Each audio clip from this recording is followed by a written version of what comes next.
Welcome to What We Watch When We Drink, a Booze Dancing Entertainment Network podcast featuring lively discussions about movies, TV shows, and anything else that we're watching while we drink our favorite boozy beverages. If you enjoy this show, please subscribe on Apple, Spotify, Stitcher, Google, Audible, and anywhere else you get your podcasts. You can also find us on boozdancing.com, and if you have any questions, comments, show or drink suggestions, email us at boozdancing@gmail.com. We'd love to hear from you.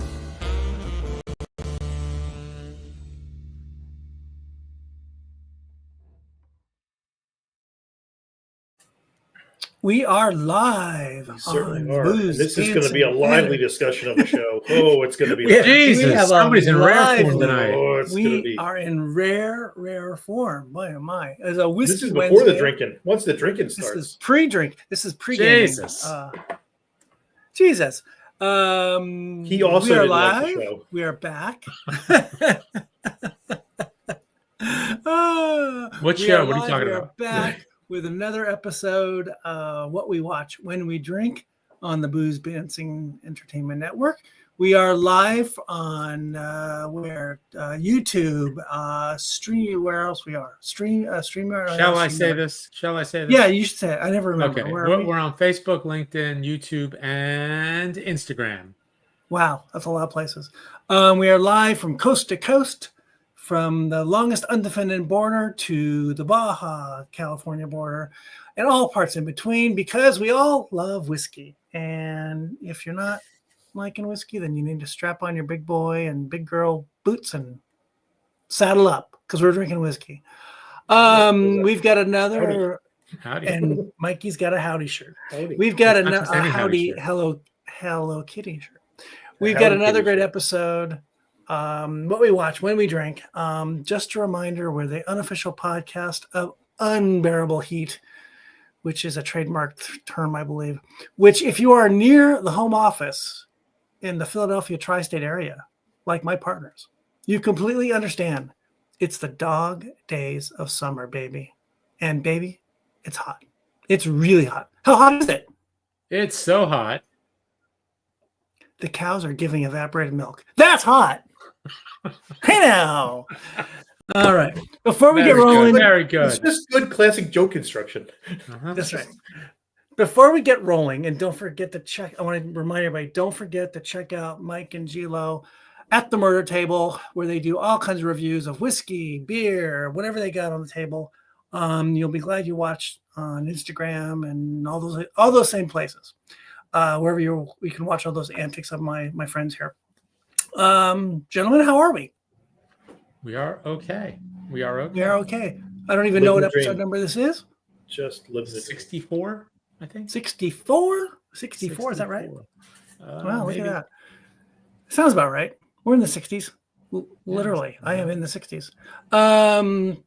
Okay, so we doing okay? We're good. We're ready to do some drinking and talking TV.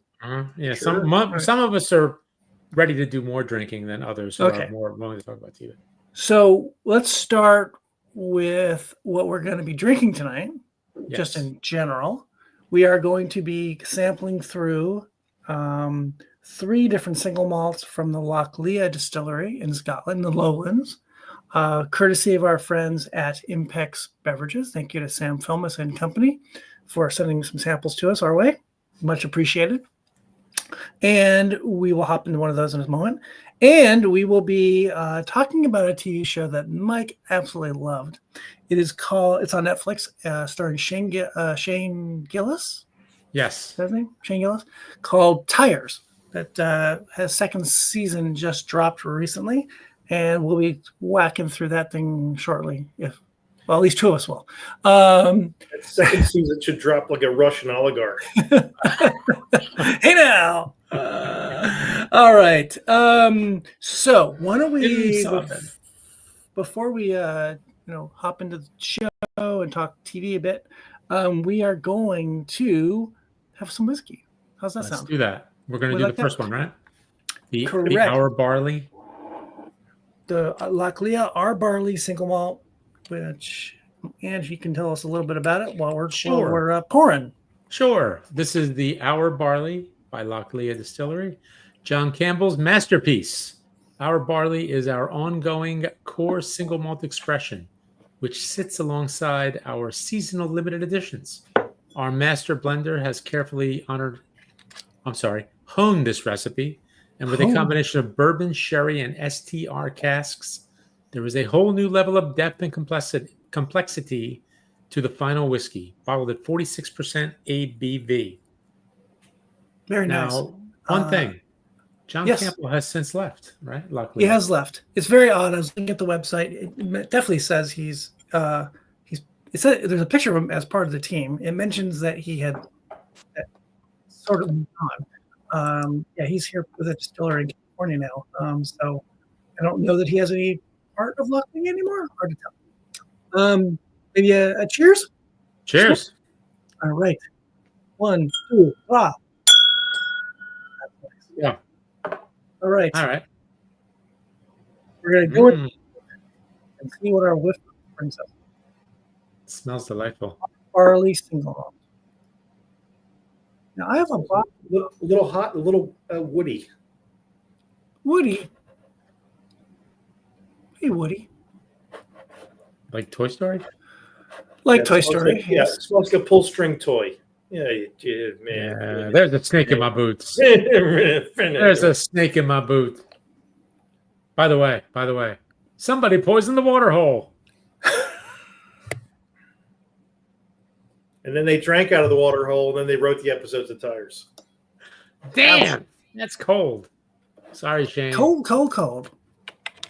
Two of us love you. What is all that? What's all the typing? I was looking up Impex's website to compare what they said about the Lochlea compared to what the Lochlea website says. To see if it's just the same or not. Kind of curious. It does say John Campbell's masterpiece there too. Okay, just checking. Okay. All right. Ooh, I love it. Love the smell. I think it's very fruity. Very, very fruity. But it does definitely apples and pears and peaches. Oh my! Smell a little hot. Mm-hmm. If it can smell hot. Me too. Which you wouldn't expect for 46%. Yeah, it's got a little sting to it. Little sting to it. Little lemony. Little tart. That's good. Or that maybe alcohol. First sip was a little harsh. Second sip, much nicer. Yeah. It's our first of the evening. For those scoring at home. Oh, that's very nice. I like that. We've had this before, though. I think we've sampled this before. We might have. I know because we've gotten Lochlea samples in the past, and correct. I know we did these before because we got the other ones. What was that other series? I forget. I'm not sure if it was the R barley though, because we've had the R barley. We've definitely had. One thing I read said that they released this for in January of 2025. Oh, okay. So maybe it's an annual release. I don't know. We maybe had a different version, but I know we did the other one. That's sowing and fallow. Yes, correct. The ones about different crops, first crop, second crop, third crop, which I think is just it's essential. Yeah, and they are pretty much, and I won't say organic, but farm to table kind of a distillery. They grow their own barley and I believe they malt it on site. I think, and then they do all the other stuff that you make to make whiskey, distillation and all. And they have a very long fermentation, which I'm sure came from John's efforts. Yeah. Here's our. All right, I'm going for a second bite. I'm already rinsing my glass. I was a little too fast. Ooh, I do like that second one. Oh my gosh! First one, you got to push past all the stuff. Second one, delicious. Yeah, you got to prime the pump. Yeah, delicious. You know, it's like an old car. It's got a choke. You know, it has a little bit more of a finish than I thought, and it's it's a little hotter than 46%. It's good. First, but then when you go back to it, I think it's a little more mellow. I just mean in terms of the finish. You wouldn't expect a finish like that for just 46. Our last podcast, we went through 3 different Is that what the Yes. pronunciation was? And I think we liked that the first one of that series of that week, that podcast, because maybe the first two, because they were good session whiskeys. You could just sit with that and drink a fair amount of it, probably. And I think this would be the same. This would be a good, just hang out and on your porch in front of the sunshine and have a glass or two, I'm guessing. That's very nice. Just Good stuff. 2 glasses? Just, what am I killing 20 minutes? It's just 2 glasses? You can start with 2 and you can go wherever you want to go. You knock yourself out there, buddy. Literally. Knock yourself out. Okay. So our TV watching tonight, what we watch when we drink. By the way, you can drop any kind of notes or comments in the chats wherever you're chatting, wherever you're watching, and we'll be happy to say hi, answer your questions, comment, etc. Okay, so we watched a series on Netflix we talked about called Tires. It's just last year was, I think, the first season. It was a short season, I believe. You want some factoids? Like 6, yeah, give me a sec. 5 or 6 episodes, and then the second season came out, and it's much longer. And it started Shane Gillis. So, Ange, what do you got in terms of a general summary of the show? Okay. Yeah. Let's see. Season 1 dropped on Netflix May 23rd, 2024. It was 6 episodes. Season 2, June 5th, 2025. So a month and a half ago. And it's 12 episodes. Don't know the budget. Don't know the box office. IMDb score, 7.6. Rotten Tomatoes, 56%. And that's all I got. Let's see. Taglines. Will, an unqualified heir, attempts to turn his auto repair business around while enduring torment from his now employee cousin Shane. The creators are Steve Gerbin, who plays Will, Shane Gillis, who plays Shane, and John McKeever. And all episodes are directed by John McKeever, and the writers are Steve Gerbin, Shane Gillis, John McKeever, and a few other folks. So that's Who's all I John got for McKeever? He is actually one of the mechanics at the Belmont store. Huh, I didn't know that. Yeah, he's in a couple episodes. Okay. He's a Chuck. So let's see. A friend of mine turned me on to this last season, and it was a quick, easy watch. And the first thing I thought of was the show, and you told me about Bookie. Oh, yeah, Bookie. Right? Which was a quick, maybe these were a little longer episodes, but it's only 5 or 6 episodes in a season. It was an easy watch. I laughed, I cried, and I was done. And I didn't know who any of these people were. Didn't know nothing about it. But it was fun. And I told you about it, and you hopped onto it, right? But yep. So, and now, unbeknownst to me, this Shane Gillis is a guy. He's someone in the news a lot. He just hosted the ESPYs. He was on Saturday Night Live. Is that right? He was a cast member on Saturday Night Live. He was supposed to be on Saturday Night Live, and then his past comments came out. So okay. They pulled his offer, and then got such a backlash from it that they then had him go on to be a host this past season. Got it. Okay, So, got it. I don't know how Saturday Night Live was like, you're not good enough to be on the show, but you're on the show. Okay. Yeah. So he's in the minus the controversial stuff. He's in the hot comedian category at the moment. Yep. And he's got this show that, it's really interesting because it's not. Had you guys heard about it before I brought it up? I never, it, of course, when you go through it, but I didn't know what it was. Yeah, I didn't know him. I didn't know the show. And I've seen no ads for it. Nothing. No reviews, nothing last year. So I'm now tomorrow to have it removed from my cranium, so I don't remember the show either. I didn't even see anything about the new season. It was sort of this kind of under the radar kind of show. It's kind of weird.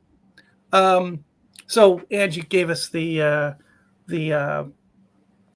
summary there. I think that's pretty good. My first look at it, I thought this the first time, which is it's sort of mockumentary-ish a little bit in the way it's shot. It definitely gives off well, like The Office. It's got those. It's an office sitcom, right? You got people in a workplace sitcom. I think it's funny that the theme song is basically kind of a ripoff of The Office, so I think there may be a dig going on there, that making fun of The Office, maybe from having the song, the opening credits the same, or the song. Goofy guys, goofy situation. It's in your part of the world, right? Isn't it? Right? Valley Forge. Yeah, it is. Where's that? They're all local guys. Local. They're all local guys. I think Steve Gerbin is from Bryn Mawr originally. Oh, okay. The actors are actually from there. And Shane, I know, went to Westchester University. He's from Pennsylvania. I think I saw Mechanicsburg. Mechanicsburg, yeah. So he's relatively close. Where's Mechanicsburg? Is that a little further out? Towards Harrisburg. Okay. All right. Middle of the state. Okay. So they're local guys, local-ish. Yeah. So they use their local flavor to this, and created this setting where it's a small tire shop, small chain, 5 or 6 stores. Will's dad owns it, and Will has come in just 2 months before to kind of learn the job. Although I think it said he's 40 something, right? I think in his 30s. I think he's in his 30s. In the show. So right. And then Shane, who's been there working there for quite a while, is his dopey cousin who seems to not have much ambition and just wants to put himself in, make fun of stuff, and kind of. I'm going to say right now, ambition is overrated. Yeah. I'm just saying. That's funny. So that is kind of the premise, and then you've got a girl behind the desk. You've got another mechanic or two, and a general manager for the whole chain who works at a different store. Dave, who works at a different store. I believe Dave's that character, that actor is also a stand-up comedian too. Yes, there are. I think the whole. I think everyone's a stand-up comedian in this show. Just about at some point. Yeah, I think Kilah is a stand-up comedian as well, the actress. Well, so is one of the Italians, the one guy. Oh, that's right. Oh, yes, and their next door to their little shop is a used car lot. Andiamo used car sales with 2 guys who are just classic, stereotypical. Wops. I'm not going to say that. They call them the Wops. They call them the Wops on the show. You can say that. They do call them that. Yes. Which you can't call people now because ICE will show up and take you away if you don't have your papers. This is true. Yes, yes. Will they send me back to Palermo, Sicily? That's all I want to know. They'll send you back to Philadelphia. Guantanamo. I'll go to Guantanamo.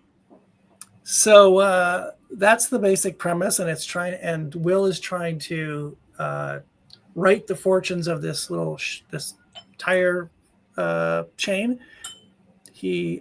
And his dad, though, is trying to get out, trying to retire. You could relate to dad, can't you? Oh, sure.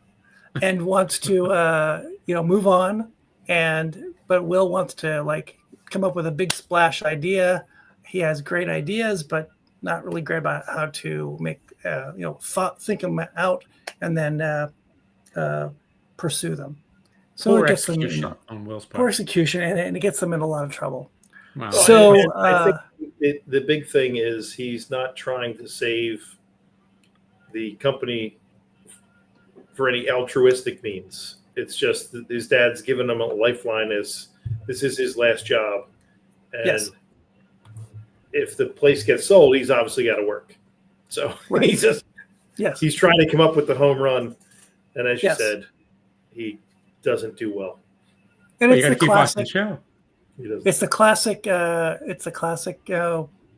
Office situation, office comedy where a new person comes into the building and there's always some oddity that goes on with them, with a customer or whoever comes in, and more foibles happen. For initial thoughts, Ange, on tires. Oh, my initial thoughts on the show? Yeah. What do you think? Oh, I'm sorry. You're Ange. Okay. You're sorry. Honestly, the first couple of times I tried to watch it, I put it on late, and I kind of fall asleep, and I couldn't really get into it. Then I started watching it earlier when I was awake, which I have this. We've talked about this many, many times. I have this issue with a lot of shows. And then I really started to enjoy it. But actually, when I really, really started to enjoy it, I started watching it with my son, the oldest. Well, first, the youngest is there. He's on his phone. He's watching. And he's hearing some of the dialogue, which can be a little blue, a little very risque. blue. And he just Very looks up risque. like, what the hell are they talking about? And then he just like kind of walked away. But the other guy started getting into it. And I actually was like probably halfway through season 2. And he started to enjoy it. I'm like, well, I'll start over again. And then I started all over again and started back from the beginning and watched it with him. So, but it's just, you know, a bunch of goofy guys. And they, you know, you could see, you know, as the show progresses, you can see that they really like each other. They just like to harass each other all the time. And they're having a good Most time. definitely. So the show has a lot of heart. Yeah. You know, once you Do get past. you guys see the great area in the show? Do you feel like you've been at a tire shop or a tire shop somewhere? Have I been to a shop like that? Yeah, where people are kind of, you know. I mean, I've been to a few tire shops. They don't feel like the sharpest tools in the shed when you go there. You know, That's kind of where I was going with that. names. They don't leave you fearful though that your tires aren't going on right, like this place. No. No wonder Well, I don't know about no wonder they're that. going out of business. I don't know about I that. think it's funny that it's built in that old way where the manager's office has glass and you can see that office from the customer area. Uh-huh. So you can see everything that goes on there, and there's no shades, which is But it's almost soundproof, so he can't get a hold of anybody. correct. Yes. Yes. So speaking of the place, the fictional Valley Forge Automotive, I have some factoids. The fictional Valley Forge Automotive Center is inspired by a real auto shop, and filming took place primarily in Westchester, Pennsylvania, at Tires Etc. on Gay Street. Boom. There you go. It's a real place, basically. It's a real place. So It's a real don't place. go there is what the gist of this is. I guess. Well, not when they're filming. It'd be crazy to be building a set that has actual, you know, lifts. Yeah, that would be crazy when you can just go, you know, find a place that has those. And also thousands of extra tires. That would be That's right. Yes. We'll come back to that. Mike, what's your opinion on the show? Initial. Oh boy. Wait. Can I pour a drink first? Hold on. You can pour more of the one you already had. Okay. For shows, one person can be crazy. The whole cast can't be crazy. So to me, this would be like if Seinfeld was 4 Kramers, that show would suck. If Friends was 6 Joey Tribbianis, that show would suck. On this show, none of these people seem reasonably believable, or anyone that you'd be like, okay, this is the straight guy in it. It's a bunch of people who are just one more incompetent than the last. Even the guy who comes in as the district manager, he's just as incompetent as everybody else is. And I just didn't like that. I didn't like that they basically got everybody gets to do stand-up. No one gets to be the straight man in this. And to me, that's comedians. Like, so there you go. Watch this. Yeah, but Seinfeld's a hell of a comedian. He's also a hell of a straight man in Seinfeld. He's not just cracking jokes the whole time. It's an interesting perspective. And I don't think any of the people there are what you would consider actors. And much like Seinfeld, when you watch Seinfeld, I don't necessarily know that he got any better as an actor as it went on, but he surrounded himself with people who were actors. And I don't think these people are particularly good. It's fine. I'm not going to rush out to go watch it ever again. I'm not going to tell people to watch it. And while it's a little blue, it's exceedingly blue. And I don't know that you should get writing credit when basically you didn't write sentences. You just cursed the entire time. There you go. Well, I think that's a very interesting perspective about not having a straight person. Yeah. I don't know that I completely saw that. I think Will is the heart of the show, that character, and he's in essence the straight person and the foil because everything kind of falls on him from people around him. But he's not a classic straight person, right? I mean, he's the Michael Scott character. He's the incompetent, marginally competent, mostly incompetent character, and then everyone else is some take on that. There isn't any single person in there that you'd be like, okay, I can see this business thriving. The thought that they're all stand-up comedians trying to act is really interesting, because I think you're right. I think Shane Gillis, there almost feels like there's a fair amount of ad-libbing going on. Like the lines they're probably a basis, kind of like in Seinfeld. There's a basis for a loose sketch. Yeah. A little sketchy, yeah, so to speak. Yes. It does feel a little bit like that. And if worse comes to worse, just punch him in the balls, because that's what you do when your cousin works with you. Sure. I think Shane, at least in season 2, I think they do feel more comfortable behind the camera or in front of the camera. I think Shane Gillis definitely seems more actory. I think they don't want it to be too polished, because they want it to be more like real world stuff, not acting polished.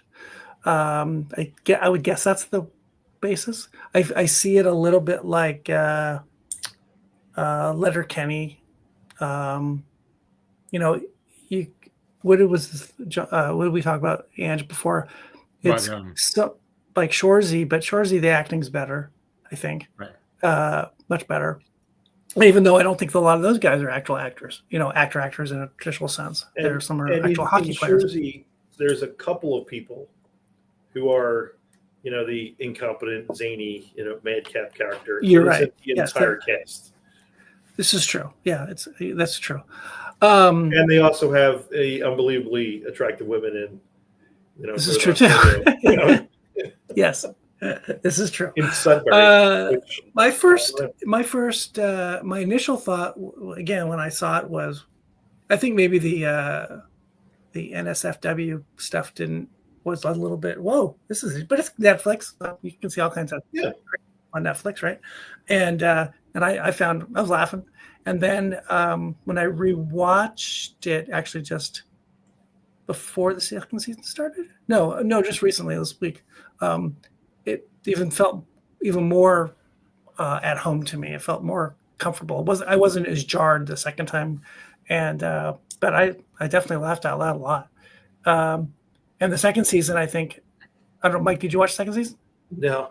And he's done with 5. He's finished. I watched the first 5 episodes and thought, why am I watching the 6th one? Well, see, here's the thing, though, because there is like an arc to these stories, like all shows, whether it's like Entourage, where it's failure to success.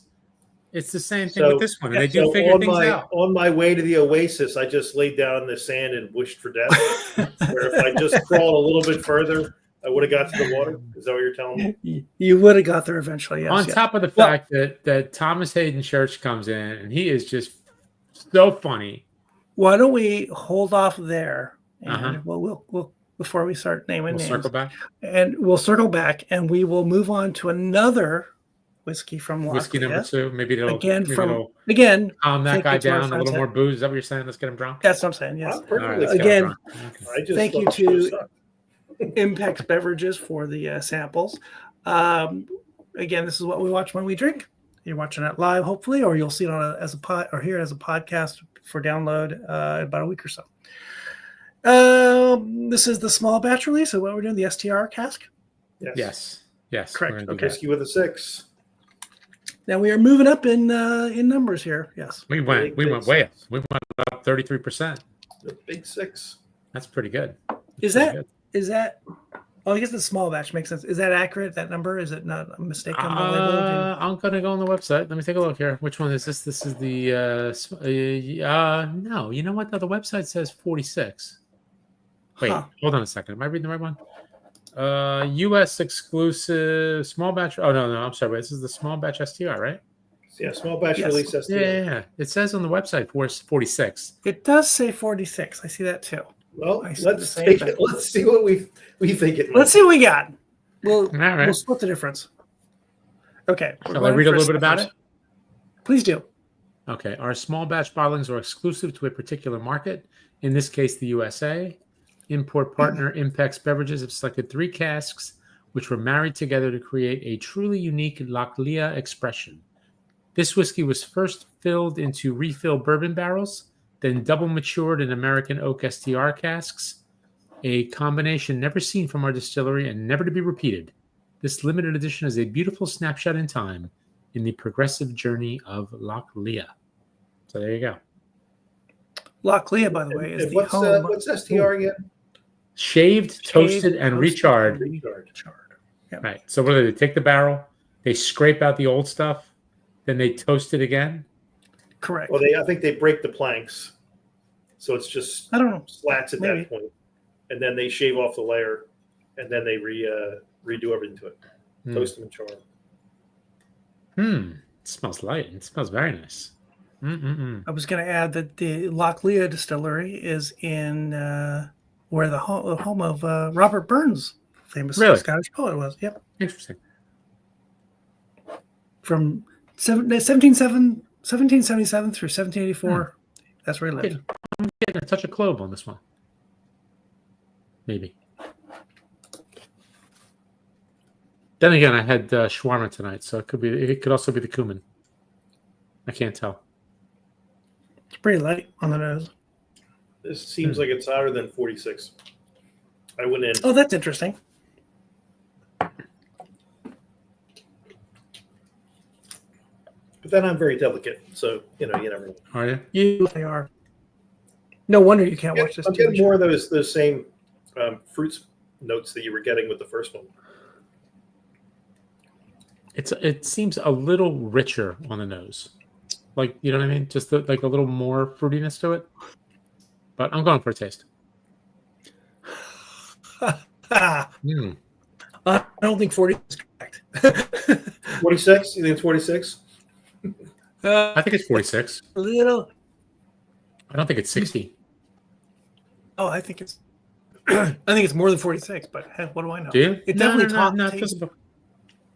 Oh, tastes harder to me. It's a little puckery. It's a What do you little think, Mike? drying. I think it's more than very drying. Mike, do you think it's hotter than I thought 46? it was more than 46. No, it tastes What like a does their 46. website say? Let me see if I can find it on the website. It might not be on their website though. This is a U.S. Our exclusive. whiskey. US exclusive. We're special. I like that. It's a little richer than the R barley. It has a little bit more flavor to it. A little bit. I don't think it's as hot. But maybe that's because it was the first drink I had and it was like pretty hot. I don't see it on here on their website that would suggest it's on the website, especially if it's a U.S. exclusive. So it's not showing up here, I think. Yeah, it's not in the R barley section. It's not a limited release. Well, maybe it's that's the farm ones. So it's not. Doesn't seem to be on here. Ooh, they have recipes. Do that. The pear fizz highball. Ooh, talk to me. The orange sherbet highball. The Sherbet. salted honey highball. Is it sherbet or sherbet? It's sherbet. There's no R. Is it? There's no R. There's no R. Oh, Yeah. okay. The pear fizz highball. That could be something to have on a warm day. Barley, the R barley, pear syrup, lemon, slice of dehydrated pear, and something called apple teaser, whatever the heck that is. I could see it working in that, like with the pears or the apples or whatever. Yeah, that could work because That'd this is be very. really I think it's very fruity. it's not this specific one, but the R barley one. Yeah, but I'm saying this Definitely is like I think they're both kind of more on the fruity side than smoky or leathery or cigar or any of that kind of stuff. You know, Mike, thoughts? Yeah, I'm just trying to figure out what the difference between the first one and the second one are. Because I went out to Impex and they're saying that this exclusive is also 46%. Yeah, this one I thought feels. the R barley is an STR cast too. So I'm not entirely sure how these two are different unless one uses their barley and one doesn't. Well, this one just feels a little bit more drying. It's got a little more of a pucker to it. Yeah. You know? A little more Yeah, winey it's definitely more drying, and I still think it's more than 46. But anyway, maybe we're wrong. I don't know. I don't know. I thought it was more than 46. don't know. It may not be 60. Hey, Mike, I got one thing to say to you. Keep. It's a good rule. I'm all for it. I'm all for it. Good nice stuff. You got to know your role. You got to know your role. I got to set the tone. You got to set the tone. Got to set the tone. Got to set the tone. Got to set the tone. I think I like the second one more, even though it's I think so too. Yeah, I think there's more depth to it. A little bit. I'm not sure why, it feels a little bit more. It's a little richer. Yeah. First one's good. Don't get me wrong. Richer, fuller, whatever. Like you said, the first one is the sitting on the porch. You know, with just like maybe making a highball. Or this one doesn't feel. Yeah, this one's more of a late nighter. I don't know if this is also 46%. I might sit on the porch with this one too. Yeah, I love the mouthfeel on the second one. You might fall asleep on the porch. I think you're going to fall asleep. Is it a screened-in porch? No, mine is not. Mine is not either. Yeah, we live with the mosquitoes. We'll take that, and the coyotes. We'll just have them come on up. Mosquitoes, coyotes, come on up. Stray dogs, come on up. Cats, come on up. Need some whiskey? Come on. You're very accommodating. Very accommodating guy. We try to be. You know, we don't put walls up with you like you people in your screen doors. We don't do that. I do. I like a porch. I keep them locked. Good reason. Yeah, but look what I'm living next to. Wouldn't you put up a wall? Locked. No, that's a good point. That's a good point. Keep out the riff. Hey. I need like a neighbor hater. You know, like in what was that? What was the show with Tim Allen? Home Improvement. Home Improvement. Wilson, is that the neighbor Wilson? Yes. You just peek over the fence. Yeah, that's right. Yeah. Just his eyes. Yeah. With Pammy Anderson. Wasn't she in that? Wasn't she the? Oh, was she the Tool lady? Yeah, she's the Tool Time lady. A couple seasons. She was the Tool Time girl. Tool Time girl, right? Okay. So even though Mike didn't watch season 2, we can talk a little about season 2, Ange. Okay. So the story continues with the place. Will's dad wants to sell the place. Wants to sell the whole chain. Right. Well, let's not forget. Season 1 ends, and Will kind of has his little breakthrough and kind of turns things around. He's going to He has this idea to sell tires at. Oh wait, and what's the end of season 1? I forgot. Season 1 was with they were doing like the cheap oil changes.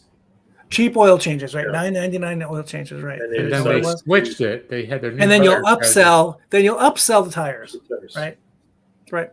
So the season 2 is Will befriends a rep from a tire company, and he's also trying to get a loan at the same time to expand the company. His dad's not crazy about the concept, but he goes ahead and does it anyway. We don't know if the term $1 million loan comes up. We don't really know how much it is. And Will befriends a tire rep who comes in to sell him tires, who gets him to gives him tickets to go to a trade show, a local tire expo. And he brings cousin Shane with him too, who thinks it's all a big joke. And during that one day, he trying to get a discount on tires, he instead buys 3,000 tires, like some 3,000 crazy tires at the regular price or some slightly discounted price or whatever. Right. And even though he doesn't have the loan to pay for it, he takes it on. This is the beginning of a kind of a fun change in the show because we have our first special guest in the show while they are walking around. Well, the first episode's got John Lovitz in it. Oh, that's true. John Lovitz comes in the first. That's right. It comes in as a customer who works for the city. He's in the 6th episode, and I missed him. 7th episode. Yes, 7th episode. Oh, that's the beginning of season 2. Yes. I thought you said the end of the first season. No, beginning of the second season. He comes in as a character, just one-off episode to get his oil changed or whatever, and it takes forever. And he's just the classic John Lovitz. Has that puts on that crazy dumb kind of highbrow voice. I want to get something for free. For free. Everywhere you go, when you get disappointed, you get something for free. I need something. My lumbar. So business is going really well, and they're handing out bonus checks. And Shane, in his infinite wisdom, decides he's going to buy a gun. So things things don't. So he has go a gun, a non-loaded gun in the shop, and comedy ensues, which falls upon John Lovitz, who gets whacked in the head. Not with a bullet. I was trying to improve my business. The first thing I'd do would be get rid of Shane. Exactly. Yes, you would, right? But I wouldn't buy more tires. I'd get rid of Shane. It's a family business, and this is it. These two cousins work together. I was telling Angelo this earlier. If I could just give you a check and not have you come in every day, would I be better off if I just did that? Here's your check. Please don't come to work ever. Yes. Addition by subtraction. A friend of mine in my industry, we have a little thing that we say that life would be so much better if we didn't have to deal with customers or employees and vendors. Oh. If you didn't have to deal with that, your work day would be great, right? Well, what's the one rule? Never do business with family. That too. Never do business with family. But unless you're the mob. Angelo's I don't understand. It makes sense to do business with family. We're all family. This gets to the old country. Uh-huh. This gets to the heart of the show because there is a family connection to it, and Shane and Will do love each other, and they want to do right by each other. So Will is trying to get Shane to kind of elevate himself in life. Wants him to be manager, wants him to try to do management type things. And that's why he brings him to this, he gets to go to this expo. And so Will goes, but Will goes more of, it's a joke. There's this self-help guru that's going to be talking to all the tire guys, and Will Brock Majors doesn't really know who he is, but Shane character, and he has to see it because it's a big joke. It's like, it's got to be the dumbest thing in the world. All these tire guys think this guy's like, all he cares about is lifting weights and selling tires. So they're there for like 15 minutes, and Shane says, I got to find a drink. I got to find a bar. So he goes into finds the hotel. I guess it's a hotel bar. And convention center bar, whatever. Yeah, hotel bar. Right. Hotel. Bar's closed. Can't get a drink. And in walks another special guest from the tire industry. And Vince Vaughn. Vince Vaughn walks Vince Vaughn doing Vince things, doing Vince Vaughn doing things. Classic Vince things. He was just paid to be himself. Vince comes in and convinces this scared bartender to open up at like 11 a.m. instead of 5 p.m. and does the Vince thing and befriends our friend Shane. And Shane is all about trying to go see this Brock Majors. weightlifter dude, Brock Majors, but there's no tickets available because Will didn't pre-order tickets to the Brock Majors experience. So Vince Vaughn basically gives a little heart-to-heart to Shane about what do you want to be in life, what do you want to do. You got to go out and go for it. You got to just get out there and do it.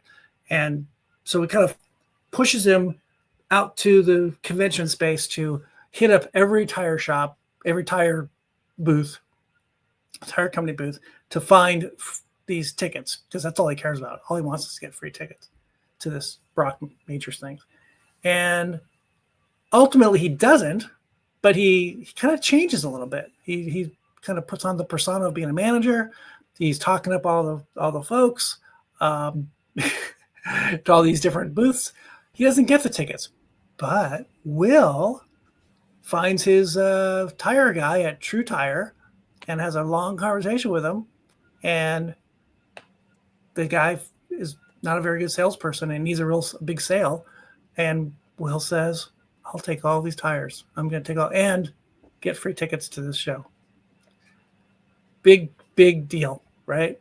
And they go to this show, and it's actually a really big kind of weird turning point because this Brock Majors guy, he brings people on stage and he embarrasses them. He just bullies them to no end. It's really horrible. And after the show, poor Will's up on the stage without his shirt on. People are making fun How's of that any him. different than every day he's at work with Shane? It is. This is right. I don't understand. How could you be more belittled? Is there a way to be belittled? Because he's belittled. You gave up. You weren't there. You weren't there. He's belittled in front of hundreds of people in an arena or a ballroom on stage. Shane convinced every employee at the chain that Will drinks an enormous amount of chocolate milk every day. I don't really understand. Like, the guy's rock bottom. Well, this is pretty bad for poor Will. And Will goes out to so they meet up in the bar, Will and Shane, and our boy Vince comes over to see how what's up, and they explain, what kind of happened. And Vince just berates. He talks about how bad this guy is, this Brock Majors. And Brock Majors is at the bar, and he just pummels him with total Vince Vaughn insults. It's just great. It is so classic. It's just classic Vince Vaughn. And how they got Vince Vaughn to do this was, I don't know, but it was really funny. So that was a good episode. I really liked it. It made me think about all the trade shows I've been to too, and all the people walking around, and just it looked so much like my own little life. They're just awful. They are just awful. They are just awful. The one funny small part of that episode is there's a girl walking around who's got a small business, and she sells air fresheners. And she's almost like a cigarette girl at an old-timey cigarette girl. Right. She's got this little thing tray in front of her. She's walking, hey. Yeah. And she's got so obnoxious. She's so obnoxious. She's walking around, which usually that's not allowed at trade shows, but that's how she's selling her. And at some point, maybe that's where he gets those tickets. Oh, that's where Shane gets the tickets. That's where Shane gets the tickets after buying like 1,000 air fresheners. 1,000 air fresheners, yes. Like our custom-made air fresheners, right? Yes. So that was a turning point. Also, in the same those couple episodes there, Shane befriends a customer who comes into a female customer who comes into the shop one day, and he's Kelly likes her, Kelly, and Kelly's funny, and she's do that thing again. Do that thing again. That one? Didn't he do that to the woman in the first season? She got all upset. Oh, you clicked at me? You clicked at me? Yeah, clicked at me. What are you trying to do? What are you doing? You clicked little fluids in the back. So that's the beginning of this weird arc that Shane has with this Kelly, and he hasn't committed to, to asking her everything, but he calls her and leaves her a message, and kind of really wants to see her, but he can't really, jump on the case. But Vince Vaughn has given him some backbone a little bit, a pep talk, So that's a little bit of season 2. And then the big thing is a new character. Actually, a cast member comes in, is Thomas Hayden Church. We all remember Thomas Hayden Church from Wings. Lowell. And Sideways and Divorce. That's right. And he comes in as new guy, Shane's dad, who is Will's uncle. Right. The two older people it's Will's dad's brother, right? Will's dad's brother, and Shane's dad. He's Mr. Big Business. He's coming to town. He's trying to get right his relationship with Shane, which has never been great. Shane doesn't trust him. Shane doesn't like him. He thinks he belittles him, and he's just there to, be Shane's best friend, be his dad finally. And Shane doesn't buy any of it. Well, it goes a little farther, and the company's going to be sold, and the $1 million loan that Will thought he was going to get goes away because Dad told the bank, we don't want the loan. I don't want to have a big loan. I'm going to retire. I don't need a big loan around my neck. Which I don't blame him. No, not at all. But that means Shane, and he's going to try to sell the company to somebody. And Shane and Will are going to be out of jobs or be absorbed by this whatever company buys them. And Will doesn't want to let it go. And he calls up his uncle, Thomas Hayden Church, and who looks very. How would you describe his look? And Buffalo Bill Cody. Buffalo Bill.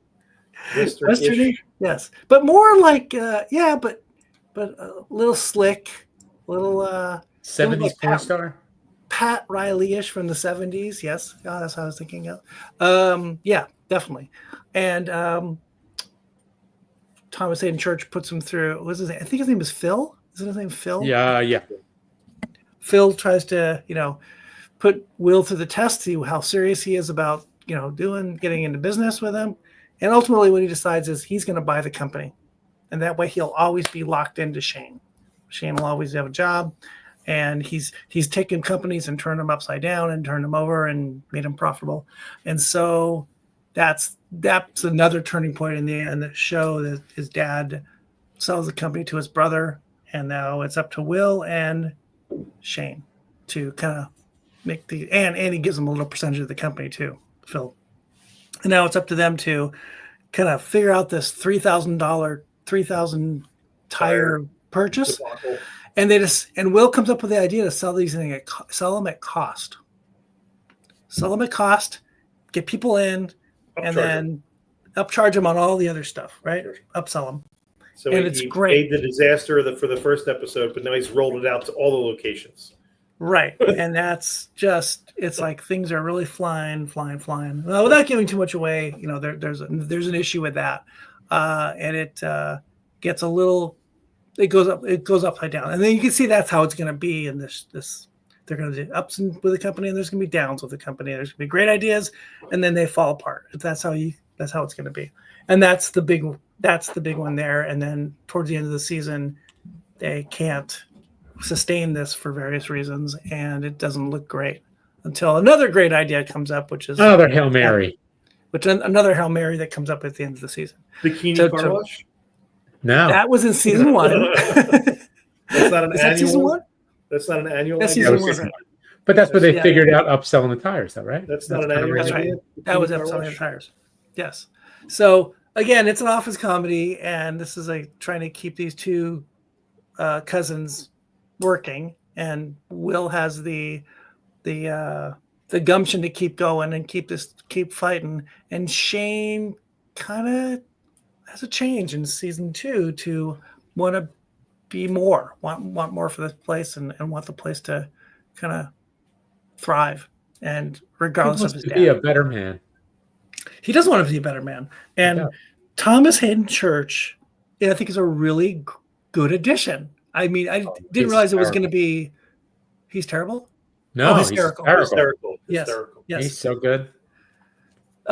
He is really good, and he's schwarmy. His delivery is just so funny. He is so good. I have Wings in my head, and so I can't get that character out of my head, which is basically the same as Woody Harrelson in Cheers, right? And he's a much more mature actor. He's 30, 40 years from then, and he just does this. It's done so well. It's great. It's great. It reminds me a little bit how, am I wrong in this? Another Philly kind of show when Danny DeVito came on to It's Always Sunny. It's Always Sunny. Yeah. He was this mature actor who came in with these kids. It adds something to everybody else. They all elevate their game. Yeah. Right. Yes. And I think there is an elevation because of him. And he's in, what do you think, Ange? The last 5 episodes, maybe? He's in at least half the season. Half the season? Probably. Yeah. I think he's really good. He shows up after the tire convention. It's definitely after. Yeah, it's definitely after that. Yeah, let me see where he's at. He's in 9 episodes, it says. Wow. He's really good. Yeah. And he's doing it. No, you know what? That makes business sense. reasons. That's right. It's about 9 episodes because he shows up before they go to the convention, because he is why Shane screwed up with the girlfriend, because he told the girl that he was trying to hook up with with one of the waitresses. That's right. At a bar. Right. So yes. Yeah, and poor Shane, obviously he didn't have a great relationship with his dad, and his dad was always traveling and with work and buying companies and selling companies, blah blah blah. And now he's trying to right that wrong, and Shane just doesn't buy it. He just doesn't want any part of it, and he doesn't trust his dad. But maybe he's turning in the second season somewhere along the way, and he trusts. And Thomas Hayden Church sees it as two things: it's a business to take on, and also to keep his nephew and son working and keep his son close to him. So not a horrible I'd thing. spin it off and just sell it. Be done with it. Well, his consultant wants to do that exactly towards the end of the second Just get season. rid of it. You would think Get rid of the it. Hello Kitty shirt would put him in a good mood, Get rid of it. but no, Howdy. It's Howdy Kitty, not Hello Kitty. Howdy. well, whatever. For those not on watching us What on. happened? Where'd he go? I lost my He camera. closed- He lost his You lost your camera. camera? He It's the made fun of t-shirt. Hello Kitty. I There was he's trying back. to tilt it down and I lost the camera. Here, I'll just There do you it. go. He's back. Now you lost your background. Oh, there you Oh, look go. at that. Howdy. Mike's Howdy, sporting Kitty. the Howdy Kitty. Very nice. Why are there heads behind you? Whose heads are those behind you? What's behind you? What are those heads? Mike is in his. What the hell is What that? is That's your When he children. made Those are your pillows out of them. kids. Nice. You made He pillows out made of them? pillows out of them. So she can come down here and just start I laying was it gonna in. say, are they punching bags? No, If she won't hit her children, she could hit the pillow. no. Oh, she'll hit something. This Look at isn't you. great for a podcast, but it's really good for a video cast. This is really good. Sure. She'll Well, hit there is a something. video version of this. It Go is to the video. YouTube. Go to Booze Dancing. That's right. You TV. can watch the video of this and see You Mike's can. kids' heads. Why you would want to, I don't know, but you can. You can, and you can see Mike's kids' heads. That's hard to say. That's right. Okay, so season 2, I thought improved in It terms did. of a story and improving the heart of the story. Improved because I think there was more depth to it all. I thought it was equally as funny. The comedy stuff is just as funny or funnier. There is some very, very funny stuff going on in season 2. And again, I don't know if that's all. Some of it's written, but I think a lot of it might be not so scripted. I don't know. What do you think? I don't know. I couldn't tell you. You want a couple factoids? Sure. You got some more? Yeah, I got a couple. So the show was initially a passion project for comedian Shane Gillis. He self-funded and produced the first season before Netflix acquired the rights for distribution. Netflix announced its renewal for a second season before the series even aired. The series is based on the Tires pilot episode, which can be seen on YouTube. And I actually watched it. It was shot in 2019. Oh wow! So On a it's a significantly totally lower different. It's not budget. like It's the season. same thing, but it's like a little 10-minute. Okay, got it. Skit, if you want, whatever you want Got to it. call it. Let's see. Again, we know by the comedians. That's 10 minutes too long, by the way. Oh, shut it. Lovitz, Ron White. Ron White is also in season 2. And now, see, I saw Ron White was on the show. I would love to see Ron White. I think he's hysterical. Well, then Who's maybe Ron White? maybe you should keep going. He was the NASCAR driver. He's Oh my God, that's a great episode. See, maybe you That's should a- keep going, Mike. That is Have a a very little funny faith, episode. why don't you? I don't have faith. You gotta have faith, like George Michael. Exactly. You took the words right out of my mouth.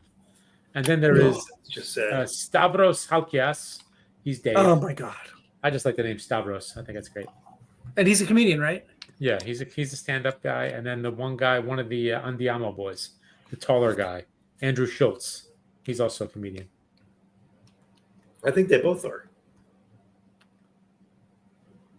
Yes, there's a lot of stand-ups. I think So they- So we've got from there.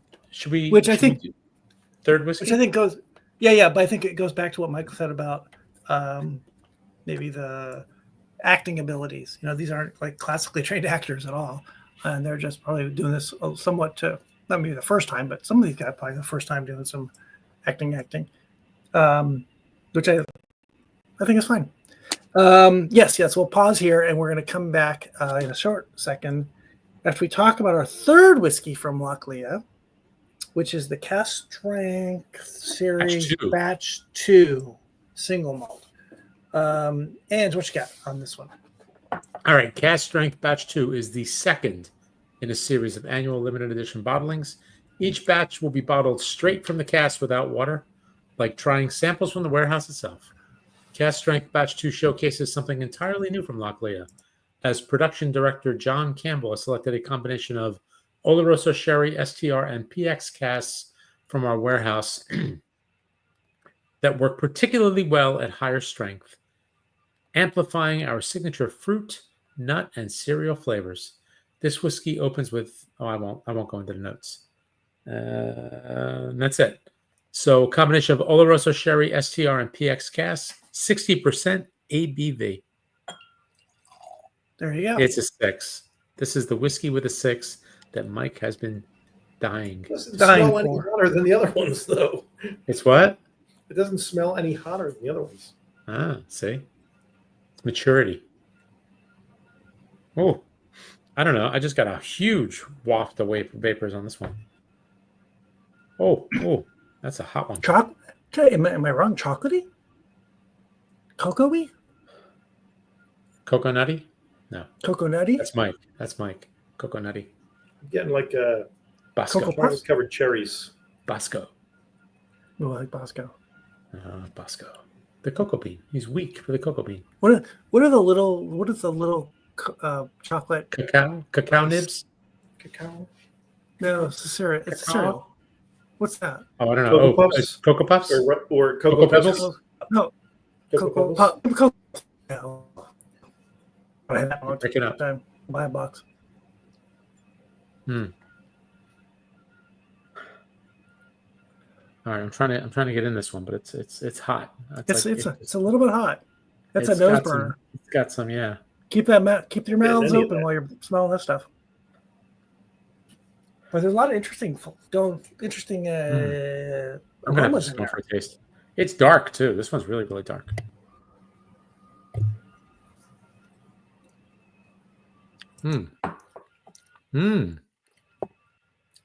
Not as hot as I expected. No, but the flavors are really good on this one. Oh boy. Not that the other two were bad, but this one's particularly delightful. And I am still getting that chocolate note of some sort. Yeah, I can kind of see it. A little bit of cocoa, a little bit of like Hershey's cocoa powder. Maybe Wow. like a little dry cocoa powder. I'm really expecting like a big burst of alcohol, but I didn't get that. I I like mean, the don't sherry. get me wrong. I like the sherry in it. I think it's pretty good. That's really nice. No, the sherry's gives you your dark fruits, the stone fruits, and raisins and prunes and. But it's not just a sherry bomb. It just gives a little extra character to it. No, I definitely don't see it as a sherry bomb. No. Maybe it's It's nice. the influence is more on the smell, I think, than the flavor. That might be my favorite I one. think. It's really good. That is very good. They have gotten a little bit better. They've gotten like marginally better as we've gone along. Definitely not something to sit outside to drink all day, though. No. No, this is not a special whiskey. Unless you're working at a place like Tires, then you're, you go. Yeah, but you don't want to get Rom White drunk. Okay, That's then. all I'm going to say. Do not give Rom White whiskey. That's what we learned. There's almost a. You are breaking up like nobody's business. Oh, sorry. It's all right. There's a funkiness to this one. Almost like a higher proof rum a little bit. I could see that. This one's really good though. This is a lot richer on flavor. Yeah. Oh yeah, This is I think really this good. from the sherry, right? I'm curious to know how long each of these are in the casks. I don't know. It doesn't really say. So No age they are statements anywhere. not. But I'm just curious. They don't do any age statements. This no certainly age statements. seems like it's a little older than the last one, which seemed like it was a little older than the last one. So Where was this one? Let's see, I'm looking for it myself. This is batch 2, right? Batch 2. Yeah. Yeah, it's a whole lot going on here with the Oloroso, STR, and PX. it's really nice. Yeah. Wow. I like it. Well, they actually do. On Impex's website, they have a 5-year-old. They actually have an age statement whiskey. But they're only 5 years. I think they're only 5 years old, right? I think they're about, That is that's how old the delicious. distillery is. That is really, really good. I like that. Yeah, that's why I think my favorite of the three. Mine I too. think it might be. See, we can agree about things. Can we? Can. That's the We beautiful can. thing about this Can we? this We can. podcast, which is what we watch when we drink. We've gone through 3 Lochlea whiskeys that came from the lowlands of Scotland, a small distillery, a young small distillery. And is this the one? I think that the story was a pig farm. Am I right? And then No they idea. converted it to an agricultural farm, a growing farm. I don't know. I think. Okay, so when we wrap up our chat on tires, and if we want, we can chat about some other TV stuff we'd like. So, Andrew, I don't think we have to ask Mike what he thought. We know what he thought, right? But we would be excited about watching season 3 if it came out. Absolutely. Correct? I want to see where Absolutely. it goes. Yes, I'm the same way. I want to see if they can keep up the humor level while also increasing the storyline. Right? Yes. I want We to could burn those tires to the ground. They'd burn for a long period of time. And we There know hasn't that been because we lost a large portion of our highway. Twice. In a tire fire twice. Wasn't it twice? Well, once Oh, to that's a tire right. fire, once to a gas fire. This is the okay. I-95 thing, right? Twice, Correct. It Yeah. melted the highway. Apparently, you should not store tires underneath a major highway. Well, you could store them, just don't light Who them knew? on fire. Yeah, that lighting on the fire is a problem. I think it's the You lighting know, on fire part that's a problem. It's a funny prop for a show. Whereas, you might have a show that works at an ice cream parlor, and you're dealing with ice cream and cones and little cups. These are tires. They're using real tires. They're very large. They're big. They fall. And there's one episode with 2 kids that come in from a vocational school for the day. Squirrel Labs. And they have to work there for one day, and they're just like total screw ups. And they're throwing they fit tires right in. around. They're knocking them Are over. their names Will Jr. and Shane Jr.? What were their names? I can't remember. I can't remember. That's That a was pretty. That's a pretty funny episode too. That's a good one too. Yeah, That's a good one. Teach those boys a lesson. Scare them straight. You're going to talk about watching season 2, and then I'm going to hate you both. You should do it. Just You do should. it. I hate you Just both. do it. Finish season 1 and go into season 2. The NASCAR thing is the NASCAR episode is pretty funny. Yeah, Ron White's pretty good. Yeah, he's pretty funny. And just Thomas Hayden Church is really, really, really good. And the Vince Vaughn thing just kind of whoa. Where did Vince Vaughn come from? That was just weird. There's actually a fair amount of character actors that I like at that people you've seen before other places in at the tire convention. And well, one of the guys that worked at one of the shops was the veterinarian in Better Call Saul. Oh, is that right? Oh, yeah, that's right. Yes. Right? He was the bad vet from Better Call Saul. Yeah. So that guy too. Yep. So I wonder if they got a different casting person to come in and start pulling their regular crew. Well, they got more money. Oh, man. More Netflix money. Uncle Ted gave him some more cash. So Tires on Netflix, seasons 1 and 2 are out. So what would we give it, like a 66% on Rotten Booze? I go hard in that. Is there Rotten? No, because we're 2 out of as 3. highly as you want. I will abstain. It was 50. So it's 55 on Rotten Tomatoes, right?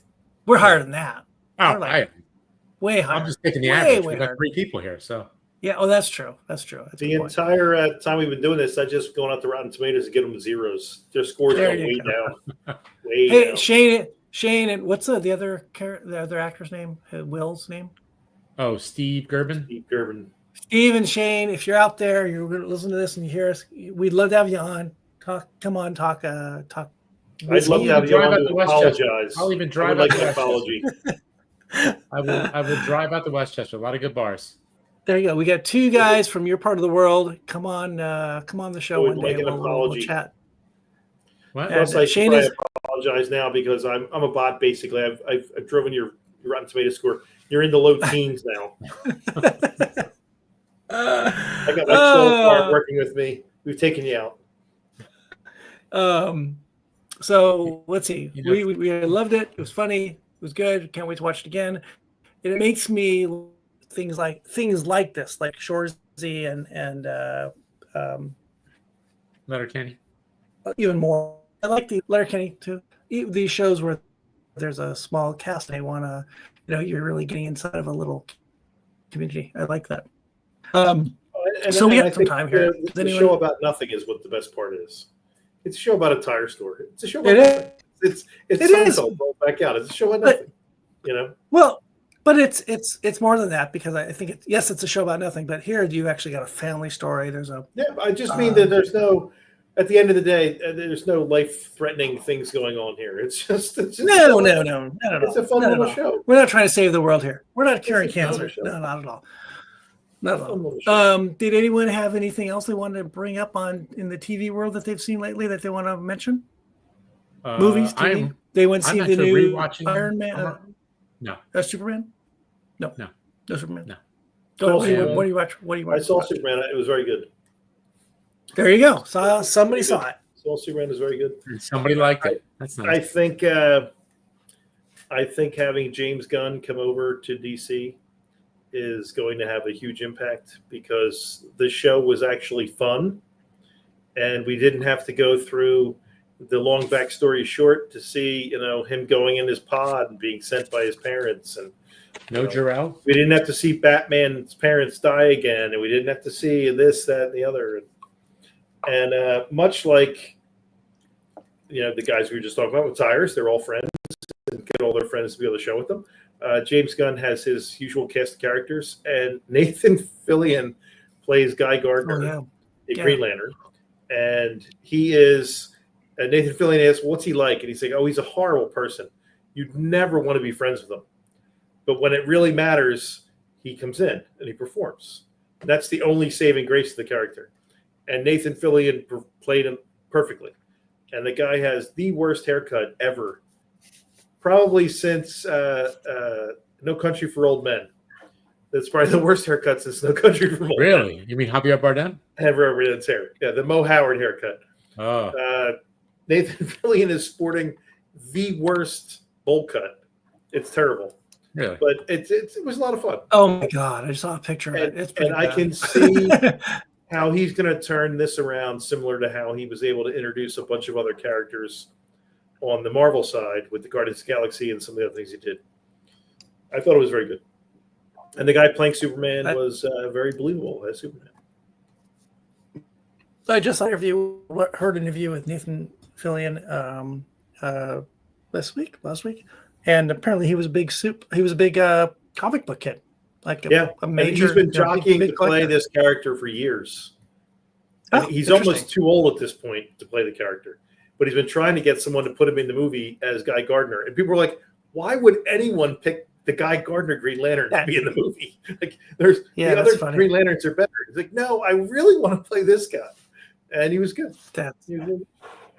And Mrs. Maisel, Rachel Brosnahan. Rachel Brosnahan. She was really good as Lois Lane.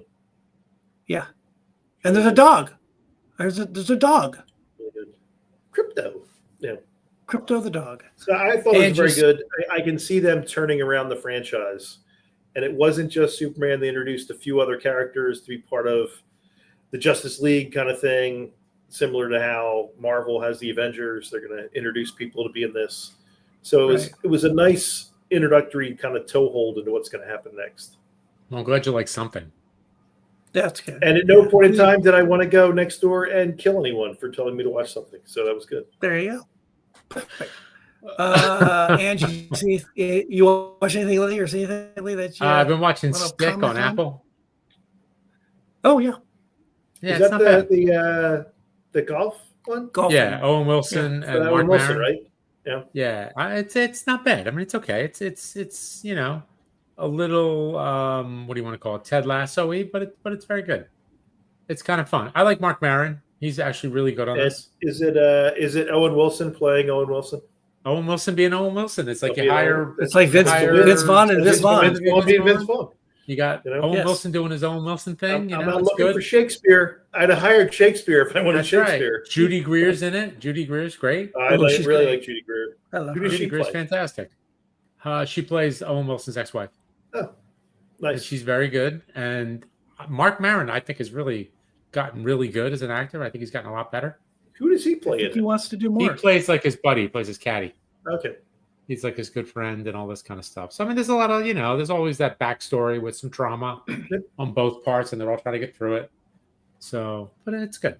It's good. Like because Owen Wilson plays like a golfer who was on the pro tour, and he was actually very good, but he has like a breakdown, Right? And kind of just like loses it, and then he sees like this young protege, kind of like Chubbs Peterson and Happy Gilmore. Happy Gilmore. Yeah. So he's got the kid who's really good, but he doesn't want to play, and kind of convinces him to join the tour, and the mom and all this stuff. So it's good. That's Happy Gilmore 2's coming out. Yes. This week, right? Yeah, I think. Yeah. Yeah. But it's coming out to it's coming to streaming. It's going right to Netflix. I believe. Oh, is it going right to Netflix? Right. Yeah, I heard Adam Sandler this morning on Dan Patrick talking about it. Well, they gave him so much money. I think it's all has to go to Netflix first, I suppose. And he wasn't opposed to the next question of Happy Gilmore 3. Not opposed to it. Yeah. That's so surprising because all he does is make sequels and crank them out as fast as possible again. This is true. Yeah. So I'm watching Stick, and I've gone back and watching bits and pieces and random episodes of Twin Peaks, the original. Oh, that's right. You said that. Yeah. So that's been quite the experience. So I don't understand because why is there for that right now? Is it some anniversary? Is it like 30 years or something right now? You know what? Actually, it is about 35 years. Yeah. So maybe that's why, as my daughter said, she saw a big. Well, also don't forget David Lynch just passed away too. True. So was it maybe not, there's where that. You watch, where's it on? Is it on Netflix? It's on Paramount. Or maybe Paramount just got the streaming rights to it or something. They've had it. No, I think they've had it. Because, they've had it. Okay. Because Showtime had The Return. Right. So I guess they tied it in. So they bred both. So. Yeah, we watched the end of Ted Lasso. So we crammed through the whole. Prepping up for the new episode, for the new stuff coming. And you're ready for the new stuff. We're working on 4th season. Yeah, but that's a ways away, right? Because I think they started shooting it. Yeah, I think they just started. It's not.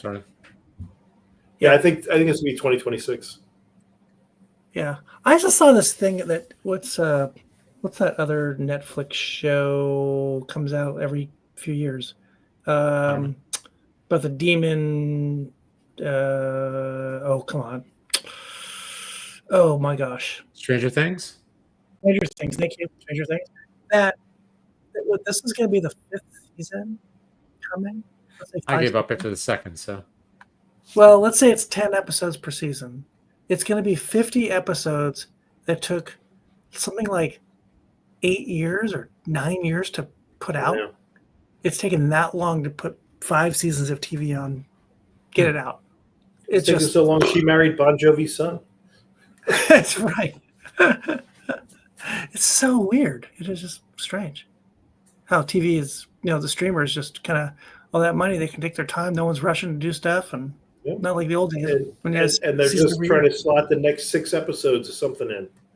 That's it. We need room for 22 episodes and the reruns and everything. It's stuff reality. Get stuff reality TV in there in between or whatever. Yeah. I watched 2 little things, which one was as an older, and I don't know how I found it, but it was on, I think, Prime. I think it was a series with David Tennant, so it's Scottish, so that's always a good thing because we like Scotland, and it's called Deadwater Fell. It's about a little town where there is a fire and 3 little kids die.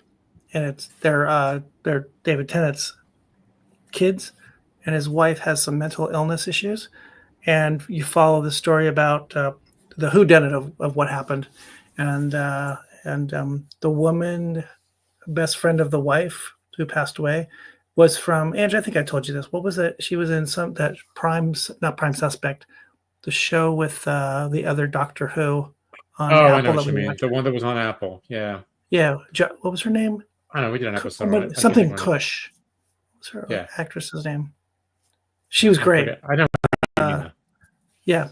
And the other thing I watched, which got a bit of fanfare, came out a few weeks ago on Netflix, called The Eternaut.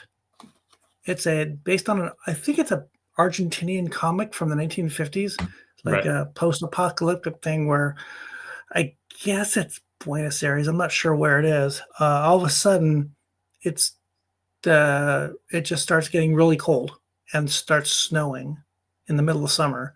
And anyone that's outside that gets touched by the snow dies immediately. And so this one group of people We should be so lucky. they get together to play cards, these guys, and they're in one person's house and his wife is there. And they see this happening and they don't know, they're afraid to go outside. And two of the people, or one of the guys who's kind of the star, is a middle-aged man. He wants to find his daughter. His daughter is out there somewhere. And he's got to figure out how to get outside and not get touched by snow and to find his daughter. So it's a bit of a I think I heard it's already going to be made second season. I really enjoyed it. It was really good, and it's not just the zombie thing. It's a little different. Really, I think I heard about it from The Watch, our other TV podcast. And those guys really liked it, so I took a chance. It was like 6 episodes, also very good, except it's in Spanish. So that's about all I've been watching. I mean, the normal stuff. A lot of baseball. That's about it. So Yeah. we are in the thick of baseball, mid-season baseball, and football is here. Training camp started this week. And before you know it, hockey and basketball will be back in business. When's the trade deadline for baseball? 31st, I think. Yeah, the end of the month. Yeah, Okay. so next week. Okay. Right. Okay. Dodgers are in first, right? Barely. They're holding on. They won this How about the afternoon. Phillies? Phillies are in first also or no? I think the Phillies still in first place, but barely. Phillies are going to lose today probably, so they might be out now. Yep. Out of It's first. been a tough couple weeks for the Dodgers too. There's only too many 60 injuries. games left. There's only 70 games It's left. going in the season. fast. Yeah, it's going fast. Fall is around the corner. So, any last thoughts on anything, gents? We gotta say thank you to our friends at Lochlea and at Impex for these wonderful samples. We definitely enjoy them all. Anything else, guys? No, that's it. We'll get All something right. together. We'll be back in a couple weeks. We'll be back in a couple weeks, and this will be out as a podcast probably next week that you can download and listen at your leisure. And thanks to everyone for tuning in tonight, and we'll talk to you on the other side. Why don't you play us out there, bud? All righty. Cheers, boys. Cheers. Slasha. Hang on. Trying to figure it out. There we go. We're hanging. Ciao.